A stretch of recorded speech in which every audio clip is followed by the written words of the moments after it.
नमस्कार किसान साथियों, मैं संदीप नरवाल ऑर्गेनिक फार्म खेड़ी नरू करनाल हरियाणा से।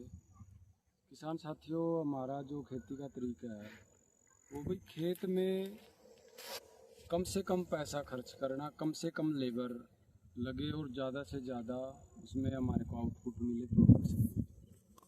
तो उसी क्रम में साथियों मैं बार बार बोलता रहता हूँ, गेंदे के पौधे लगाओ बाग में। अभी आप देखो साथियों, ये पौधे अपने आप उग के इन पे देखो फ्लावर आ गए हैं।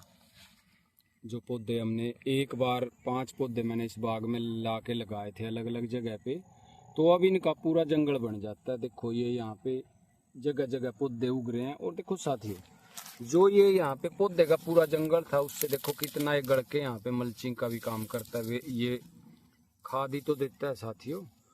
तो क्योंकि साथियों कितना, अब पूरे खेत में आप जहाँ भी जाओगे देखो ये यहाँ पे पौधे हैं। ये किसी भी प्लांट के आसपास देखोगे आप, देखो ये यहाँ पे कितने पौधे गेंदे के उगे हुए हैं। कभी हम कुछ नहीं करते, इस खेत के बीच में अगर हम जाएंगे तो आपको जगह जगह गेंदे के पूरा झुंड बन जाएगा। एक बार 5-7 पौधे पूरे खेत में लगाए थे, दोबारा कोई काम नहीं, ना इनकी कोई केयर करते। जब इनका टाइम होता है, ये 6 महीने पूरी फ्लावरिंग देंगे और पूरा झुंड बन जाएगा। अब देखो इस प्लांट के पास ये उगे हुए हैं बीच में, देखो ये यहाँ पे उगे हुए हैं कितने, ये कितनी पौध बनी हुई है छोटी। और साथियों ये इस यहाँ से देखो ये पूरा, तो ये जगह जगह पूरा इसका ये गेंदे का एक अलग ही अपना वो झुंड बन जाता है पूरा। एक ऐसे थोड़े दिन के बाद गेंदे के यहाँ पे इतने फूल हो जाते हैं जैसे भाई कमर्शियल रूप पे में ये फ्लावर की फार्मिंग कर रहे हैं। तो साथियों गेंदा जो हमारी बागवानी, किसी भी प्रकार की बागवानी है, उसमें सबसे ज़्यादा काम पोलिनेशन कैरियर का होता है। तो जो कोई भी किसी भी प्रकार का फ्लावर होता है वो पोलिनेशन कैरियर को बुलाने का एक नेचुरल सोर्स है। भी फूल पे मधुमक्खी आएगी आएगी। तो जो हमारा सबसे मेन रोल है फ्लावर से फ्रूट सेटिंग में, उसमें ये बहुत ज़्यादा काम करता है साथियों। और हमारा लगता कुछ नहीं। जब इसका सीज़न पूरा हो जाएगा, ये पूरा इतना झुंड होगा तो वो सारे यहाँ डिकम्पोज होकर ज़मीन में मिलेगा, वहाँ ऑर्गेनिक कार्बन बढ़ाएगा। और साथियों गेंदा पोलिनेशन कैरियर से अलग इसके एक ये जो वो मच्छर होते हैं जो नुकसान पहुंचाते हैं, उनको रिप्लेंट करने का भी काम करता है। जो नुकसानदायक कीट हैं उनको ये दूर भगाता है। जहाँ पे पौधे ज़्यादा हो जाएंगे तो ये जो काले काले मच्छर होते हैं जो पत्तों को नुकसान पहुंचाते हैं, वो उस जगह पे नहीं रहते। जो फेवरेबल है, जो अच्छे कीट हैं जो हमारे को बागवानी में फ़ायदा देंगे, उनको ये ज़्यादा से ज़्यादा बुलाता है और जो नुकसानदायक है उनको भगाता है। और साथियों साथ के साथ ये ज़मीन में नीमाटोड को भी ख़त्म करता है। तो साथियों ये बागवान ऐसी छोटे छोटे जो चीज़ें हैं, ये स्ट्रेटजी हैं या टेक्निक्स हैं, इनका यूज ना करेंगे तो बागवानी में सक्सेस होना बड़ा मुश्किल का। और साथियों किसान इस घास को देख के परेशान होता है, लेकिन हम कभी घास से परेशान नहीं होते। इसको बस अभी दोबारा फिर सेकंड राउंड में ये नलाई होगी। एक तो देखो ये बड़ा आसान हो जाएगा यहाँ से। अब ये जो है कोई भी इसको उखाड़ना बहुत ईजी है। ये देखो जड़ें बिल्कुल ऊपर है तो ये आसानी से उखड़ जाता है। और इसकी जड़ों में इतना पानी देने की जरूरत ही नहीं होती साथियों, कम 1-1.5 महीने में एक पानी देते हैं। कोई पौधे को एक यूनिफॉर्म सप्लाई ऑफ वाटर चाहिए जो वो बनी रहती है, क्योंकि जो पानी की लगातार सप्लाई है वो पौधे की हर स्टेज के लिए ज़रूरी है। पौधे की ग्रोथ की स्टेज हो, फ्लावरिंग स्टेज हो, फ्रूटिंग स्टेज हो। अब देखो साथियों ये इन पे ओपन फल्ड इरिगेशन से पानी लगाया था, तो जितना प्लांट को फ्रूट उठाना है वो उठा रखा है। देखो ये जगह जगह ये इस पे फ्रूट सेट हो गया। ये देखो आप, इससे थोड़ा बड़े साइज का भी बनने लगा। इधर देखो आप, ये मौसमी के हैं, जबकि किसान बड़े परेशान रहते हैं भाई पानी रोक दें पानी रोक दें, कोई जरूरत नहीं। साथियों देसी तरीके से जो काम होगा, जो काम नेचर कर सकती है वो आदमी के हाथ में कुछ नहीं है, वो कितने जोर लगा ले। तो इनमें हमने सिर्फ मल्चिंग कर रखी है प्रॉपर, और ओपन जब भी पानी देते हैं फल्ड इरीगेशन से देते हैं। और साथियों हम खेत के बिल्कुल दूसरे सिरे पे आ गए। अब यहाँ पे देखो आपको बीच बीच में फूल खिलने लग गए हैं, ये जगह जगह पूरा देखो, ये यहाँ पे भी पूरा गेंदे का झुंड है।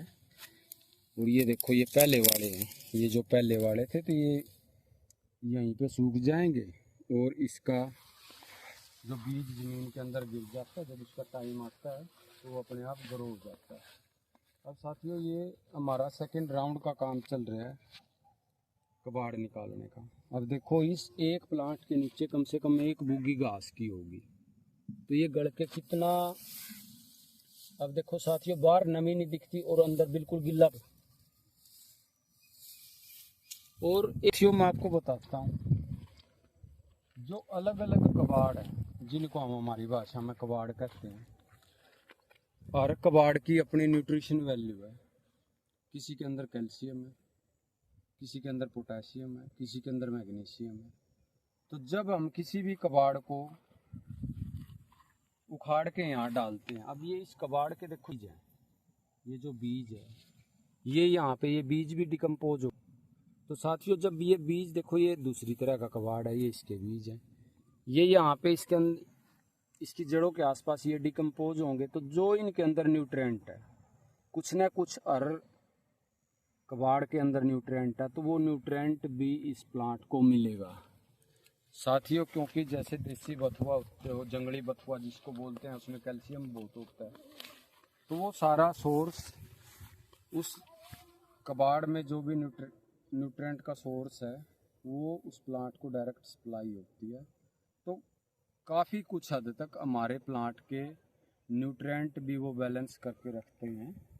खाली कबाड़ से ये नहीं भैया मैंने चलो ये कबाड़ पौधे के पास नमी रखेगा। और साथियों जो अब इस प्लांट के पास कितना कबाड़ भरा हुआ है, एक तो आगे चारों तरफ स्प्रे करने में, नींबू तोड़ने में कोई दिक्कत नहीं होगी, और एक ये देखो जो कितना ज़बरदस्त ये फ्लावरिंग है, और साथ के साथ ये देखो सेट भी होने लग रहा है। ये सारी साथियों इस कबाड़ की करामात है। इस साइड देखो ये छोटा नींबू है। अगर साथियों इस स्टेज में हम ये कबाड़ ना भरें तो जैसे जैसे गर्मी बढ़ेगी इस टाइप के नींबू सारे ड्रॉप हो जाते हैं, और ये जो हल्का पीला कलर हो रहा है ये सारे ड्रॉप हो जाएंगे। लेकिन अब इनकी जड़ों में नमी है तो ये साइज बढ़ाएंगे साथियों, ये आराम से मैच्योर होंगे। और ऐसा नहीं है भाई ये पीला कलर हो गया तो ये ऐसे ही ड्रॉप हो जाएगा, नहीं, ये अगर पानी की सप्लाई टूटेगी तो ये ड्रॉप होंगे। अगर पानी इसको लगातार मिल रहा है तो ये पूरा अपना जो इनका साइज है वो सारा उसको उस टाइम पे मैच्योर होंगे और हमारे को अच्छी प्रोडक्शन मिलेगी। तो साथियों अब ये कबाड़ को देख के खेत में कभी परेशान नहीं होना है, कबाड़ का यूज करो, कबाड़ का यूज करना सीखना है। क्योंकि साथियों मेरा बाग कोई 2 साल पहले देखने आता था तो मेरे को एक ही बात कह के जाता था, बहुत सफाई है भाई इस बाग में। तो साथियों वो उस सफाई का लेकिन मेरे को कोई रिजल्ट नहीं मिला। अब ये देखो इस मौसमी पे भी ये ऐसे ठीक साइज का फ्रूट सेट हो गया है, ये देखो यहाँ पे। और कोई स्पेशल स्ट्रेटजी इसके लिए नहीं अपनाई। ये देखो साथियों ये 3-3 4-4 फ्रूट हैं, लेकिन इसमें भी कुछ फ्रूट अभी गिरेगा। जैसे देखो ये गिरेगा, ये पीला हो रहा है, ये देखो ये गिर गया मेरे हाथ लगाते, जिस पे हल्का सा पीलापन है ये गिरना ही है। क्योंकि साथियों पौधे का जो अपना मैनेजमेंट है, ताकत है, जो उसकी एज या पौधे की जो स्ट्रेंथ है उसके अनुसार ही वो अपना वेट बनाएगा, फ्रूट को मैच्योर करेगा। तो नहीं उसने गिरना है, उसमें घबराने की बात नहीं है। अब साथियों अब एक ये आप ही एक टहनी पे देखो आप, इस पे 3-4 स्टेज नींबू की हैं, और बिल्कुल इसके टिप पे देखो कितनी अच्छी फ्लावरिंग है। ये इससे बिल्कुल छोटा नींबू, उससे बड़ा नींबू, यहाँ पे फिर और बड़ा। तो इन सब में साथियों क्योंकि नींबू के अंदर होता क्या है, पानी ही होता है। अगर जैसे ही पानी की सप्लाई टूटी समझो हमारा सारा काम खराब। अब ये पत्ते देखो आज इतने मच्छर हैं, इन पत्तों पे कोई भी धब्बा नहीं, और कितनी अच्छी बिल्कुल ये ग्रीन है, डार्क ग्रीन कलर है इन पत्तों का। ये साथियों इस जो मल्चिंग और जो देसी चीज़ों का यूज है उसी से पॉसिबल है। और साथियों मैं आपको दिखाता हूँ, अभी मैं इन पे पौधों पे बोर्डेक्स पेस्ट करने लग रहे हैं। देखो आप, ये अभी किया है मैंने, क्योंकि मैं खुद ही कर रहा हूँ। अगर मैं लेबर से कराऊंगा तो जो ये नया फुटाव है उसको वो सारे को तोड़ देगी। तो ये साथियों इसके अंदर मैंने 3-4 चीज़ें मिला रखी हैं, बोर्डेक, नीला थोथा, चूना, फेविकोल अच्छे वाला और नीम ऑयल, ताकि ये पूरा साल लगा रहे पौधे को। अगर आप नीम ऑयल और फेविकोल ना लगाओ तो एक बारिश में ही धुल जाएगा। सिर्फ ये लेबर का ही लगेगी और कोई बेनिफिट नहीं होगा। और साथ ही जब भी बोर्डेक्स टेस्ट करो तो ये जो कंटेक्ट है यहाँ पे जमीन का और पौधे का, तो यहाँ पे अच्छे से उसको बुरश से थोड़ा टपकाओ ताकि यहाँ जमीन के अंदर भी हो जाए। और यहाँ पे फंगस का, कभी फंगस फाइटोपथोरा जो यहाँ कांटेक्ट में कई बार लगने लग जाती है, वो ना लगे। इसको आप जब ये सारी चीज़ें मिलाओगे एक प्रॉपर रेशियो में, साथियों देखो ऐसा ये एक हल्का नीले कलर का बन जाता है। देखो ये नीचे बैठ गया। अब इसके अंदर जो चूना है तो इसको घोड़ेंगे फिर ये देखो ऐसा हो रहा है जैसे इसके अंदर नील डाल रखा हो। इसको थोड़ा एक ध्यान रखें, जब बनाए तो चूने को छान लें। उसमें करते वो, अगर चूने को नहीं छानोगे तो उसमें छोटे मोटे पत्थर भी होते हैं, फिर वो पौधे पे करते हुए बड़ी दिक्कत देता है। अगर आप इसको छान लोगे तो अब ये इजी है। अब इसको जो चूना नीचे बैठा है इस लकड़ी से घुमाओगे तो वो तुरंत मिक्स हो जाएगा। और पौधे पे जब हम इसको पेंट करेंगे तो ब्रश बड़ा स्मूथ चलता है, इसमें दिक्कत नहीं होती। तो ये अब देखो साथियों, ये आपके सामने ये एक के गुच्छे में कितने नींबू रुक रहे हैं। ये रुकेंगे, गिरेंगे, हमने कुछ नहीं घबराना। बस जो भी बाग में है अपने कबाड़ को, जितना कबाड़ है उसको उखड़वाओ और जड़ों में बढ़ते रहो। पानी देने की समस्या ख़त्म। आपको महीने 1.5 महीने में एक बार पानी देना पड़ेगा। पानी की दिक्कतें नहीं है साथियों, क्योंकि नमी इतनी रहती है। और ये अब तो देखो यहाँ पौधे के 1-1.5 मीटर तक घास भरा हुआ है। अब अगली खुदाई करेंगे तो यहाँ तक घास भर देंगे 2 मीटर तक, तो पौधे की पूरी कैनोपी में अच्छे से, और ये बिल्कुल गिल्ला रहेगा और ये इतना सॉफ्ट हो जाता है नीचे से। अब ये देखो बिल्कुल गाढ़ा है इसके अंदर। तो ये जो देसी स्ट्रेटजी है जो इन्हीं से बागवानी कामयाब है। बताने को तो साथियों मैं भी बोलना चाहूँगा, ये केमिकल डाल दो, वो केमिकल डाल दो, फलाना स्प्रे कर दो, ज़्यादा फ्रूट से फ्लावर रुकेगा, लेकिन इन चीज़ों का सिर्फ वेस्टेज ऑफ मनी है और टाइम की वेस्टेज है। क्योंकि साथियों मैं कोई शौकिया यूट्यूबर नहीं हूँ, कोई किसी कंपनी का हमने प्रचार नहीं करना। मैं तो अपने दर्द में डॉक्टर बना हुआ हूँ। क्योंकि साथियों मैंने वो दौर देखा बागवानी में जब मेरे पौधे सूख रहे थे, मैं फंसा हुआ था। जिसको फ़ोन करता उसको किसान से किसी को कोई ममता नहीं है। उसको तो ये है भाई आज यू फंस रहा, चांड ले बस इसको। जो ये चैनलों पे बड़े बड़े नंबर डालते हैं ना, भाई इस नंबर पे फ़ोन करे कोई समस्या है, फ़ोन करो उनको तो बोलते हैं आगे से 3000 का रिचार्ज करा, 3000 का पेटीएम कर, फिर आपके क्वेश्चन का जवाब देंगे। तो साथियों मेरे को तो वो दर्द है भाई, जो टाइम मैंने देखा है। तो किसी अगर साथी को दिक्कत है बाग में तो जितनी हमारे से हेल्प हो सकेगी हम करेंगे, इसलिए हम ये चैनल चला रहे हैं। और ये जो थोड़ा बहुत हमारे को पता है वो बातें हम बताते रहते हैं। और साथियों मैं तो एक ओपन प्लेटफार्म पे कह रहा हूँ भी कोई भी आदमी किसी भी केमिकल से इतनी ग्रीनरी और इतनी अच्छी पौधे की ग्रोथ करा के दिखा दो, हो ही नहीं सकता। कितने जड़ों में डाल लो और कितना ऊपर स्प्रे कर लियो, लेकिन जो ये देसी चीज़ें हैं, कबाड़ भरो, गेंदे के फूल लगाओ, ज़्यादा से ज़्यादा गुड़ का पानी चलाओ, ये सब पौधे पे 95% चीज़ें यही काम करती हैं। ज़मीन हमारी बिल्कुल नई हो जाएगी, उसमें बैक्टीरिया इतने हो जाएंगे कि हमारे को बाहर से कुछ भी ट्राइको सूडो कुछ भी लाने की ज़रूरत नहीं पड़ेगी। अब ट्राइको बेच के छिक लिए तो ट्राइको प्लस काट दिया, क्योंकि जिसने दुकान बना ली उन्हें तो जूता बेच के छिक लिया, फिर वो सैंडल बनावेगा, उसने तो किसानों को बका के रखना है। अब ट्राइको से काम नहीं चले, अब ट्राइको प्लस काट दी, सूडो से काम नहीं चले, अब सूडो प्लस निकाल देंगे। तो इसलिए साथियों उन चीज़ों पे मैंने वो सारे काम करके देख रखे।